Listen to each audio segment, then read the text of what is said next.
Good morning friend. आज हम करेंगे आदिकाल के प्रीवियस क्वेश्चन। ठीक है। किस ग्रंथ में राधा कृष्ण के प्रेम का अनूठा वर्णन है? तो किस में मिलता है? पदावली में। और ये पदावली किसकी रचना है? ये है विद्यापति की। और किस भाषा में है? तो मैथिली में। ठीक है।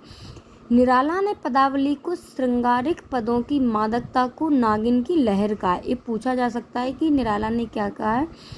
जबकि मृगावती कुतवन की तथा पद्मावत जायसी की और मधुमालती मंझन की रचना है। तो ये पद्मावत तो भक्ति काल के जायसी हैं। बीसल देव रासो की नायिका का उल्लेख कीजिए। तो क्या नाम था उसका? नामोल्लेख, नाम प्लस उल्लेख क्या हो जाएगा? आ और मिलने से ओ, तो ये हो जाएगा राजमती। इसके 4 खंड हैं। प्रथम खंड में राजमती एवं बीसल देव का विवाह है। द्वितीय खंड में बीसल देव का राजमती से रूठकर कहाँ चले जाते हैं? उड़ीसा। तृतीय खंड में ब्रह वर्णन और चतुर्थ में इनका दोबारा से मिलन हो जाता है। चर्या पद के रचयिता कौन है? तो चर्या पद के हैं सबरपा और दोहा कोश के हैं सरहेपा। ठीक है। चर्या पद संधा भाषा के दृष्टकूट में लिखी हुई है, जिनके दोहरे अर्थ होते हैं, जबकि दोहा कोश सरहेपा द्वारा रचित ग्रंथ है। पीऊ चित्तौड़ न आव्यूं सावड़ पहली तीज, जोबे बाट विहरणी खिणखिण आवड़े खीज। संदेशो पिय साहिबा पाछू फ्रिये न दे, पंछी घालिया पिंजड़े छूटन रो संदे। इस उक्त पंक्तियाँ किस रचना की हैं? तो ये खुमान राशों की। खुमान राशों के रचयिता दलपति विजय हैं। और जबकि पद्मावत किसकी रचना है? तो जायसी की। करकंड रचित है करका का मुर्री की। और ढोला मारूरा दोहा है कल्लोल कवि की या कुशल लाभ की। जयचंद्र प्रकाश के रचनाकार कौन है? तो ये भट्ट केदार। जागनिक रचना है परमाल रासो की, जिसे आलाकंड भी कहा जाता है। श्रीधर ने लिखी है रणमल छंद। और नरपति नाल की है विशल देव रासो। सिद्धों और योगियों की रचनाओं के संदर्भ में यह कथन किसका है? उनकी रचनाओं का जीवन की स्वाभाविक सारणियों, अनुभूतियों और दशाओं से कोई संबंध नहीं। वे सांप्रदायिक शिक्षा मात्र हैं, अतः शुद्ध साहित्य की कोटि में नहीं आ सकती। ठीक है। तो ये हमारे रामचंद्र शुक्ल ही विचारधारा से है, क्योंकि उनके इसी टाइप के आलोचनाएं और ग्रंथ हैं। उनका ग्रंथ है हिंदी साहित्य का इतिहास 1929, जो शब्द सागर की भूमिका में प्रकाशित हुआ। कुमारपाल प्रतिबोध। तो देखो कुमारपाल प्रतिबोध तो किसकी हो जाएगी? सोम प्रभु सूरी। ये देखो सोम प्रभु सूरी, जैसे सोमचंद्र सूरी भी हैं, हेमचंद्र सूरी हैं, तो हम इसको याद करेंगे सोम। कुमारपाल तो पा से पाल, पा से प्रा, सोम प्रभु सूरी। ठीक है। सांडंगधर की रचना है हम्मी राशो। और प्रबंध चिंतामणि है मेरुतुंग की। और कुमारपाल प्रतिबोध तो हो गया सोम प्रभु सूरी को। और कुमारपाल चरित्र होगा तो वह हेमचंद सूरी का। संदेश रासक के लेखक कौन है? तो संदेश रासक के लेखक है अब्दुल रहमान द्वारा लिखित संदेश रासक पहला धर्मेतर रास ग्रंथ है। देसी भाषा में किसी मुसलमान द्वारा लिखित प्रथम महाग्रंथ संदेश रास। एक खंडकाव्य विक्रमपुर की एक वियोगिनी की प्रह की कथा वर्णित है। नरपति नाल ने विशल देव रासो नामक रासो ग्रंथ की रचना की। चंद्र बरदाई ने पृथ्वीराज रासो। परमाल रासो आलाखंड, जिसके रचयिता जागनिक। विद्यापति की पदावली मैथिली हिंदी में रचित होने पर भी निम्नलिखित में से किससे प्रभावित है? तो ये बंगला से प्रभावित है। ठीक है। विद्यापति शैव संप्रदाय के कवि थे। भाषा की दृष्टि से विद्यापति द्वारा की अभट्ट भाषा में ये पूछ ली जाती है कि कीर्तिलता और कीर्ति पताका किस भाषा में? तो अभट्ट में। मैथिली में पदावली और गोरज में। संस्कृत में शैव सर्वस्व सार, गंगा वाक्यावली, भू परिक्रमा, दान वाक्यावली, विभाग सार, लिखनावली, दुर्गावत तुरंगणी। बच्चन सिंह ने विद्यापति को जातीय कवि कहा है। हजारी प्रसाद द्विवेदी ने विद्यापति को श्रृंगार रस के सिद्ध वाक कवि कहा है। इन्होंने हजारी विद्यापति द्वारा कीर्तिलता की रचना भृंग भृंगी संवाद के रूप में है। भल्ला हुआ जो मारिया वहिणी हमारा कंतु। ठीक है। तो ये रचना है हेमचंद की। हेमचंद गुजरात के सोलंकी राजा सिद्धराज जयसिंह और उनके भतीजे कुमारपाल के दरबार में रहते थे। हेमचंद प्रसिद्ध जैनाचार्य हैं, जैन आचार्य हैं। इनके व्याकरण ग्रंथ का नाम है सिद्ध हेमचंद्र शब्दानुशासन। हेमचंद का यह व्याकरण सिद्ध हेम नाम से प्रसिद्ध है। ठीक है, हेमचंद को प्राकृत का पाणिनि भी कहा जाता है। और जो ये हेमचंद की रचना है इसमें संस्कृत, प्राकृत और अपभ्रंश तीनों का समावेश है। ठीक है, और ये देखो सोमप्रभु सूरी के कुमारपाल प्रतिबोध कणापान 84 सिद्धों में सर्वश्रेष्ठ विद्वान तथा बड़े कवि थे। विद्वान कौन थे? कणप्पा। और अगर श्रेष्ठ पूछा जाए तो लुईपा। कणप्पा के गुरु का नाम जलंधर या जालंधरपा था। ठीक है, ये बिहार के सोमपुरी नामक स्थान। आदिकाल को चारण काल इसमें से किस साहित्य के लेखक ने कहा है? तो चारण काल का है राम कुमार वर्मा ने। डॉक्टर अवस्थी ने कहा है आधार काल शिवपुर। ठीक है, हम यहाँ पूरा बता देते हैं। चारण काल देखो ग्रियर्सन, और इन्होंने कहा है राम कुमार वर्मा ने। ठीक है, संधि एवं चारण काल। आधार काल मोहन अवस्थी और सुमन राजे। आरंभिक काल मिश्र बंधुओं ने। बीजोत्पन्न काल हजारी प्रसाद द्विवेदी ने। वीर गाथा काल आचार्य रामचंद्र शुक्ल ने। आदिकाल हजारी प्रसाद द्विवेदी ने। और सिद्ध सामंत काल का है।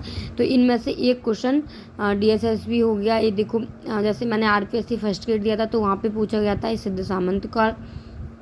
NVS में ये पूछा गया था, तो हो सकता है DSSB इनमें से कोई भी क्वेश्चन पूछ सकती है। अमीर खुसरो हिंदी साहित्य के किस काल से संबंधित थे? तो ये थे आदिकाल से। इनका जन्म 1253 1325। तो देखो 1253 में ही 1325 छिपा है। देखो 13 फर्स्ट और लास्ट डिजिट और बीच की 2 डिजिट 25। वास्तविक नाम था अबुल हसन। अमीर खुसरो के गुरु का नाम था निजामुद्दीन औलिया। DSSB PGT में पूछा गया था। अमीर खुसरो को खड़ी बोली हिंदी का आदि कवि कहा जाता है। ठीक है, और इनकी रचनियाँ हैं मतलब खालिकवारी, पहेलियाँ, मुकरियाँ, दो शुकने, गजल। दान वाक्यावली की रचना कौन है? तो ये विद्यापति। ठीक है, विद्यापति की रचना है। संस्कृत ग्रंथ है इनका। उन्होंने शिव सिंह की वीरता एवं उदारता का चित्रण किया है। सैफ सर्वसार, गान वाक्यावली, दान वाक्यावली। ठीक है, गोरक्ष विजय और ये पदावली, ये इनका नाटक है गोरक्ष विजय, और ये मैथिली भाषा में। कीर्ति लट्टा, कीर्ति पटाखा, ये बहुत पूछा जाता है, ये अवध भाषा में। बच्चन सिंह ने विद्यापति को जातीय कवि कहा है। सूर्यकांत त्रिपाठी निराला का हमने देख लिया था आगे। ठीक है, और भूषण ने लिखा शिवराज भूषण। शिवाबाब ने छत्रसाल दशक। विद्यापति को कृष्ण भक्तों की परंपरा में ना समझना चाहिए, यह कथन हमारे शुक्ल जी का ही हो सकता है। आध्यात्मिक रंग के चश्मे आजकल बहुत सस्ते हुए, ये कोटेशन पूछ ली जाती है।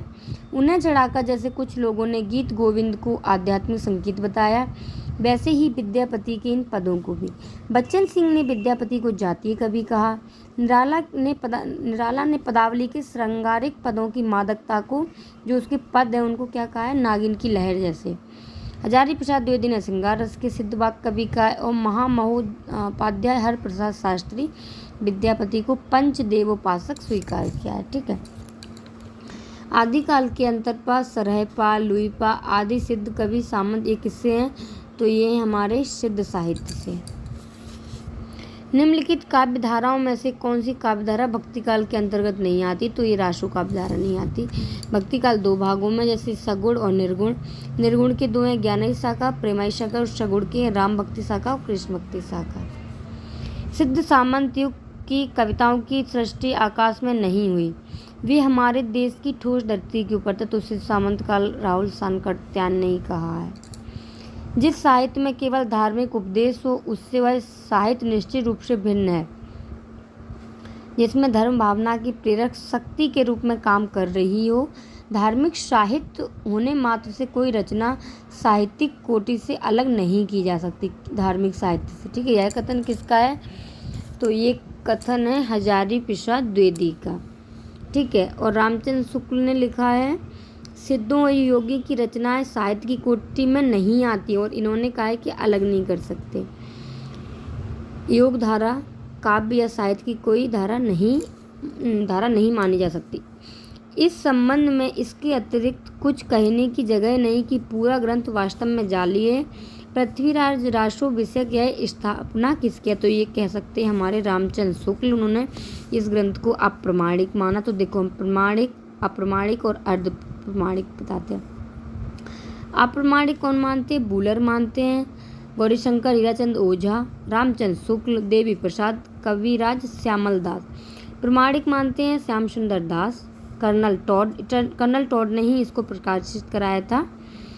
और मिश्र बंधु मोहनलाल विष्णुलाल पांडे। तो देखो मोहन और श्याम दोनों एक हो गए, कर्नल टॉड और मिश्र बंधु। याद रखना मोहन और श्याम दोनों इसको क्या मानते हैं, प्रमाणिक। लेकिन गौरी और देवी क्या मानते हैं, अप्रमाणिक। और इसकी अर्ध प्रमाणिक की ट्रिक बहुत अच्छी है। हस मुनि, तो हाथ से हजारी, सा से सुनी जी, और माँ से मुनि राज भी हैं, और दा से दशरथ शर्मा। इस ग्रंथ में श्रृंगार की ही प्रधानता है, वीर रस का किंचित आवास मात्र। तो ये बीशल देव रासो है जो श्रृंगारिक रचना है। ठीक है, आगे हम इसका डिटेल एक्सप्लेन पढ़ चुके हैं कि ये मतलब इसमें 4 खंड हैं। ठीक है, पृथ्वीराज रासो चंद्रबरदाई की रचना है, बीशल देव रासो नरपति लाल की है, कुमार रासो दलपति विजय की है, और विजयपाल रासो नल सिंह की है। वे सांप्रदायिक शिक्षा मात्र है, अतः शुद्ध साहित्य की कोटि में नहीं आ सकती। सिद्धों, नाथों, योगियों की रचनाओं के विषय में अगर मतलब उस साहित्य के अंदर नहीं ले रहे हैं उनकी रचनाओं या उनको, तो ये रामचंद्र शुक्ल मानते हैं। और शुक्ल वो हजारी पेशवाई द्विवेदी बोलते हैं कि उनको हम साहित्य से अलग नहीं रख सकते। ठीक है, राहुल वीर के विषय में कौन सा तथ्य सही नहीं है, तो ये रचना रोड़ा कवि की बिल्कुल सही है। यह मूलतः एक श्लाघित रचना, ये भी सही है, और एक गद्य पद्य मिश्रित चंपू काव्य। लेकिन राहुल नाम की नायक नहीं नायिका थी, तो ये ऑप्शन डी वाला गलत हो जाता है। ठीक है, देखो राम कुमार वर्मा किसको मानते हैं, राम, तो राम किसको माने, स्वयंभू को, पहला बी। शिव सिंह सेंगर मानते हैं पुष्पदंत को, गणपति चंद्र मानते हैं शालीबद्ध सूर्य को, और राहुल सनकत्यान मानते हैं शरयपा को।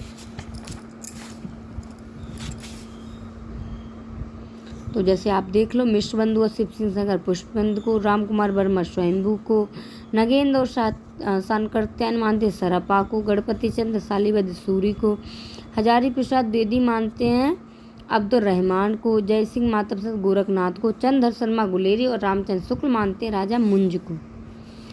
अब ये देखो, श्रावकाचार्य देवसेन की रचना है, नेमिनाथ सुमतिगढ़ी की है, भरतेश्वर बाहुबली शालीबद्ध सूरी की है, रेवंत गिरिराज जिन धर्म सूरी की नहीं, विजय सेन सूरी की रचना है। शरयपा से संबंधित कौन सा तथ्य सही नहीं है, वे सिद्ध साहित्य के प्रवक्ता हैं, बिल्कुल सही है। दोआकाश उनकी रचना, ये भी सही है। उनकी भाषा सर्वत्र सीधी सरल मानी जाती नहीं, उसमें संस्कृत भी थी। उन्होंने अंतर साधना पर जोर देते हुए पंडितों को फटकार लगाई। ठीक है, तो इसका हम एक्सप्लेन पढ़ लेते हैं। शरयपा सिद्ध साहित्य के प्रारंभ करता है। राहुल सनकत्यान इसे हिंदी का प्रथम कवि मानते हैं, 8वीं शताब्दी का। इनका मूल नाम राहुल भद्र था। ये पाल शासक धर्मपाल के समकालीन थे। दोहा कोश इनकी प्रसिद्ध रचना है। दोहा कोश को पढ़ने से कभी यह भ्रम हो जाता है कि इन कविताओं में सपाट बयानी है, लेकिन इनका अर्थ सरल नहीं, साधारण प्रतीत होने वाले दोहे भी भीतर शास्त्रीय अर्थ छिपा हुआ है। शंकराचार्य के बाद इतना प्रभावी और इतना महिमान्वित पुरुष भारतवर्ष में दूसरा नहीं हुआ। हजारी प्रसाद द्विवेदी की यह उक्ति किसके विषय में है, तो ये गोरखनाथ की। ठीक है, गोरख जगायो जोग भक्ति भगायो लोग, तो ये है तुलसीदास की। ठीक है, गोरख सिद्धांत में गोरखनाथ को ईश्वर की संतान के रूप में संबोधित किया गया है। गोरखनाथ का समय राहुल सनकत्यान ने 1845 बताया। गोरखनाथ की रचना है। ठीक है, हजारी प्रसाद द्विवेदी ने गोरखनाथ के 28 सिद्धों का उल्लेख किया, तो जिसमें से कौन है, गोरक्ष शतक, गोरख संहिता, महार्थ मंजरी, ज्ञानामृत योग, योग चिंतामणि, विवेक मार्तंड, हठ योग और हठ संहिता। डॉक्टर दशरथ शर्मा आदि कुछ विद्वानों पृथ्वीराज रासों के किस संस्करण को मूल रासो मानते हैं, तो ये जो 1300 छंद है। ठीक है, ये वही प्रमाणिक अर्ध प्रमाणिक। बीशल देव रासों के संपादनकर्ता इनमें से हैं, तो ये माता प्रसाद गुप्त एवं अगरचंद नाहटा। ठीक है, आदिकालीन हिंदी कवि अमीर खुसरो विषय कौन सा तथ्य सही नहीं है?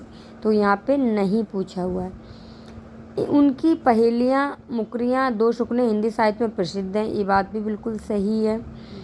उनकी रचनाओं में खड़ी बोली काव्य भाषा बनने का प्रयास कर रही थी, तो ये भी हिंदी के प्रथम कवि माने जाते हैं। उन्होंने जनजीवन के साथ घुल मिलकर काव्य रचना की। उनका लक्ष्य जनता को धर्मोपदेश देना मात्र नहीं था, बल्कि मतलब उनका उपदेश था कि लोक मंगल की कामना, आई थिंक लोक जनक, ऐसा ही कुछ था। आचार्य शुक्ल के अनुसार किस रचना के आधार पर विद्यापति मैथिल कोकिल कहलाए? तो पदावली के आधार पर। ठीक है, संस्कृत इनकी रचना है लिखनावली, पुरुष परीक्षा, दान वाक्यावली, गया पतलक, वर्णकृत, दुर्गा भक्त तरंगिणी और गंगा वाक्यावली। अभट्ट भाषा की रचना इनकी दो हैं, कीर्तिलता और कीर्ति पताका। मैथिली भाषा की रचना है पदावली, गोरक्ष विजय। दुर्गा भक्त तरंगिणी विद्यापति के पिता गणपति ठाकुर की अधूरी रचना है। ये किसके? विद्यापति, जिससे विद्यापति ने पूर्व किया, किसे? दुर्गा भक्त तरंगिणी को। कीर्तिलता विद्यापति की पहली रचना मानी जाती है, जिससे हजारी प्रसाद द्विवेदी ने भृंग भृंगी संवाद माना है। विद्यापति की पदावली की भाषा मैथिली है, जो एक गीति काव्य है। सूर्यकांत त्रिपाठी निराला ने पदावली के श्रृंगारिक पदों की मादकता को नागिन की लहर का।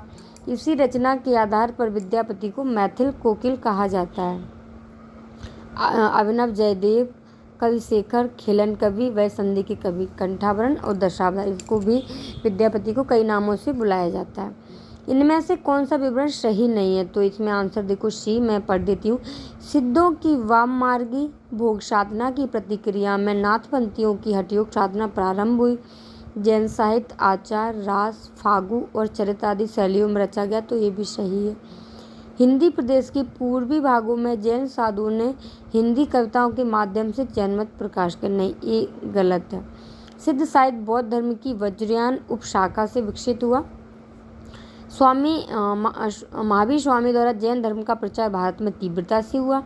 आरंभ में इस धर्म का प्रचार बिहार, तिरहुत और अवध के प्रांतों तक ही सीमित था। मगध में 12 वर्षों की लंबी अवधि तक भीषण अकाल की स्थिति के कारण सशस्त्रों जैनी सपरिवार प्रसिद्ध जैन साधु भद्रबाहु के साथ मैसूर राज्य में श्रवणबेलगोला नामक स्थान पर चले गए। यहीं से यह धर्म दक्षिण भारत में फैल गया। कुषाण काल में मथुरा जैन धर्म का केंद्र बना और यहीं से मत धीरे धीरे गुजरात, काठियावाड़ से प्रकाशित हुआ। उड़ीसा के राजा खारवेल जैन धर्म के अनुयायी थे। इनके प्रयास से जैन धर्म का अद्भुत उत्थान हुआ। उत्थान का अगर हम अपोजिट देखें, उत्थान पतन। अपभ्रंश के कवियों को विस्मरण करना हमारे हानि की वस्तु है। यही कवि हिंदी काव्यधारा के प्रथम स्पष्टता थे। यह कथन किसका है? तो ये राहुल सानकृत्यायन का। आचार्य शुक्ल ने पुरानी हिंदी को प्राकृतवास हिंदी या अपभ्रंश का। राहुल सानकृत्यायन ने हिंदी का प्रथम कवि सिद्ध सरपा को माना। इस पुस्तक की भाषा को कवि ने स्वयं अभट्ट कहा था। इसमें बीच बीच में मैथिली भाषा के प्रयोग आ गए। भाषा के अध्ययन की दृष्टि से इस पुस्तक का महत्व है। आचार्य हजारी प्रसाद द्विवेदी का यह कथन किस कृति से है? तो उनकी कीर्तिलता और कीर्ति पताका ही अभट्ट भाषा में थी, तो ये कीर्तिलता, क्योंकि कीर्तिलता प्रकाशित नहीं हुई। कीर्तिलता विद्यापति की ऐतिहासिक रचना है। कीर्तिलता को विद्यापति ने कहानी कहा। कीर्तिलता और कीर्तिपता इनकी अभट्ट रचनाएं हैं। जिनमें इनके आश्रयदाता कीर्ति सिंह एवं शिव सिंह की वीरता और उदारता का वर्णन है। विद्यापति की रचनाएं हैं भू परिक्रमा, पुरुष परीक्षा, लिखनावली, दान वाक्यावली, गंगा वाक्यावली, दुर्गा भक्त तरंगिणी, गोरक्ष विजय इनका संस्कृत में नाटक है। कीर्तिलता और कीर्तिपता का वर्ण रत्नाकर के रचनाकार ज्योतिश्वर ठाकुर हैं, जो मैथिली के। साधारणतः सन ईस्वी को 10वीं से लेकर 14वीं साहित्य के काल को हिंदी साहित्य का आदिकाल कहा जाता है। हिंदी के प्रारंभिक काल विषय का कथन किस विद्वान का है? तो ये किसका है? हजारी प्रसाद द्विवेदी का। ठीक है, इस युग का नाम हजारी प्रसाद द्विवेदी ने रखा आदिकाल। रामचंद्र शुक्ल ने वीरगाथा काल, राम कुमार वर्मा ने चारण काल। डॉक्टर नगेंद्र के अनुसार वास्तव में आदिकाल ही ऐसा काल है जिसे किसी न किसी रूप में सभी साहित्यकारों ने स्वीकार किया। चौपाई दोहे का सबसे पुराना प्रयोग शायद यही है। जो कुछ पुराना साहित्य उपलब्ध है उससे लगता है कि पूर्वी प्रदेश के बौद्ध सिद्धों ने ही इस शैली में लिखना शुरू किया। सरपा विषयक यह कथन किसका है? तो ये हजारी प्रसाद द्विवेदी का। अब हम पढ़ेंगे 36 क्वेश्चन नंबर। चंदन वाला रास सुमिलित नहीं, तो ये आसगु कवि की रचना है। स्थूल भद्र रास, तो ये विजय सेन सूरी की नहीं है, जिन धर्म सूरी की है। ठीक है। और ये उक्ति व्यक्ति प्रकरण ये दामोदर कवि की है। वर्ण रत्नाकर ज्योतिष ठाकुर की है। कुबलाय माला कथा के लेखक उद्योतन सूरी हैं। धर्म सूरी ने जम्बू स्वामी राशा की रचना की और सोम प्रभु सूरी ने कुमार पाल प्रतिबोध को पा और पासे पाल, ये मैंने ट्रिक बताई थी। मुनि जिन विजय ने सालीवद सूरी रचित भरतेश और बाहुबली को हिंदी जैन रास परंपरा का आदि काव्य का। और कुबलाय माला किसकी रचना है? उद्योतन सूरी ने जालौर में रहकर 778 ईस्वी के आसपास की। पुष्य या पुंड को हिंदी का प्रथम कवि किसने प्रथम कवि शिव सिंह आलोचक ने माना? तो इसने माना था शिव सिंह सेंगर ने। मिश्र बंधु ने गोरखनाथ को, राम ने स्वयंभू को और आचार्य ने राजा मुंज को। रत्नाकर जो पम कथा पुस्तक का संबंध किससे है? तो ये वज्रयानी सिद्ध से। दो सहायिका थी, हीनयान और महायान। जेहाल मिस्की मकुन तगा फुल दुराय नैना बनाए बतियाँ, इस भक्ति के रचनाकार तो ये अमीर खुसरो को तूतिए हिंद अर्थात हिंद का तोता कहा जाता है। उन्होंने कहा था कि अगर मतलब मेरे से बात करनी है तो हिंदी में बोले। ठीक है। खुसरो की भाषा खुसरो की रचना है खालिकवारी, पहेलियाँ, मुकरियाँ, दो शुकने, गजल। कवि की प्रसिद्ध पंक्ति जब मैं था तब हरी नहीं अब हरी है मैं ना। रज्जब दादू दयाल के प्रिय शिष्य थे, जिस पर रज्जब ने एक दोहा लिखा, दाई जैसा गुरु मिला शिष्य रजवशा जान। मलिक मोहम्मद जायसी प्रसिद्ध सूफी कवि हैं जिन्होंने पद्मावत जैसे महाकाव्य की रचना की। जायसी की अन्य प्रमुख रचनाएं हैं अखरावट, आखिरी कलाम, कहरनामा, चित्रलेखा आदि। निर्भय भीम व्यायोग के लेखक कौन है? तो ये रामचंद्र सूरी। ठीक है। निम्नलिखित में से कौन सा नाम सिद्ध परंपरा की योगिनी का नहीं बल्कि योगी का है? तो देखो कनक लापा, लक्ष्मीकरा, मणिभद्रपा ये है, पुतलिपा नहीं है। हिंदवी शब्द का प्रथम प्रयोग किस साहित्यकार ने किया है? तो इब्न बतूता, बदायूनी, रामचंद्र शुक्ल, अबू शहीद। इसमें ऑप्शन है अबू शहीद। कलचुरी राजवंश की 7 नायिकाओं के नक्सिक वर्णन से संबंधित ग्रंथ है तो ये राउलबेल। रोडा कवि की रचना है। श्लाघकृत कृति चंपू काव्य। ठीक है। वर्तमान में यह कृति मुंबई के प्रिंस ऑफ वेल्स संग्रह में क्या है? सुरक्षित है। उक्ति व्यक्ति प्रकरण दामोदर की रचना है। वर्ण रत्नाकर ज्योतिष ठाकुर की है और कुबलाय माला है उद्योतन सूरी की। काम भाव और शरीर का सौंदर्य उनके यहाँ उत्सव रूप में है। विद्यापति के संदर्भ में यह कथन किसका है? तो ये रामचंद्र शुक्ल का नहीं, रामस्वरूप चतुर्वेदी का है। काम भाव और शरीर का सौंदर्य, रामचंद्र शुक्ल भी उन्हें श्रृंगारिक ही मानते हैं। जातीय कवि का बच्चन सिंह ने, श्रृंगार रस के सिद्ध बाग कवि का हजारी प्रसाद द्विवेदी ने।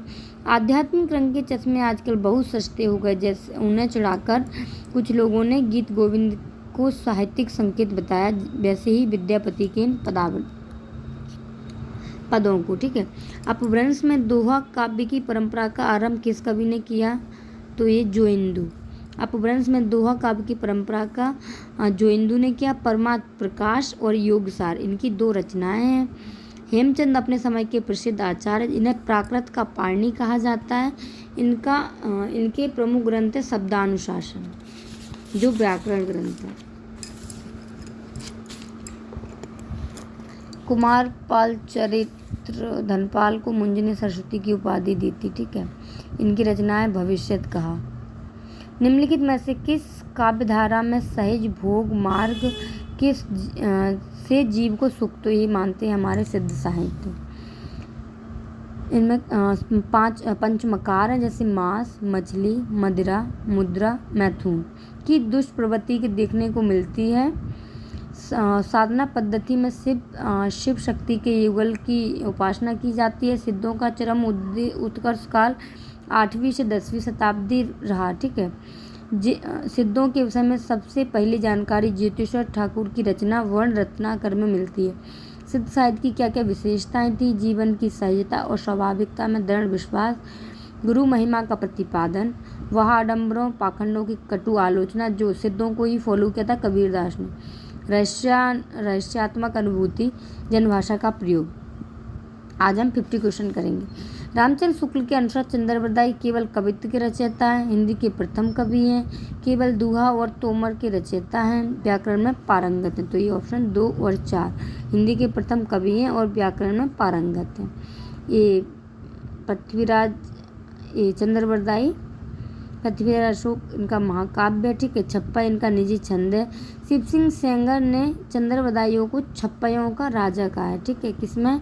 शिव सिंह सरोज में। जन्म काल के अनुसार निम्नलिखित कवियों का सही वर्णन। तो सबसे पहले हमारे स्वयंभू, देन आ जाएंगे लुइपा और पुष्पदन, देन हेमंत। तो थर्ड लास्ट में बी में ही है। अमीर खुसरो के बारे में सही कथन कौन से? उनका जन्म पटियाला में हुआ था। बी निजामुद्दीन औलिया के शिष्य, सही है। बी ईरान और भारत के फारसी में लिखने वाले चोटी के कवियों में से एक थे, सही था। उन्होंने कहा था कि मैं हिंदुस्तान की तूती हूँ, मुझसे कुछ पूछना है तो हिंदी में बात करो। ये सही है, लेकिन इसमें क्या लिखा है? फारसी में पूछो, तो ये गलत है। उनका जन्म पटियाला में नहीं, पटियाली नामक ग्राम में हुआ था। तो ये ऑप्शन बे निजामुद्दीन औलिया के शिष्य थे और बे ईरान और भारत के फारसी में लिखने वाले चोटी के कवियों में से एक है। तो ये 2 ठीक है। कल हम पढ़ेंगे 51 से ये चंदलवाला रास के रचयिता आसगू कवि से। ठीक है, तो आज के लिए धन्यवाद।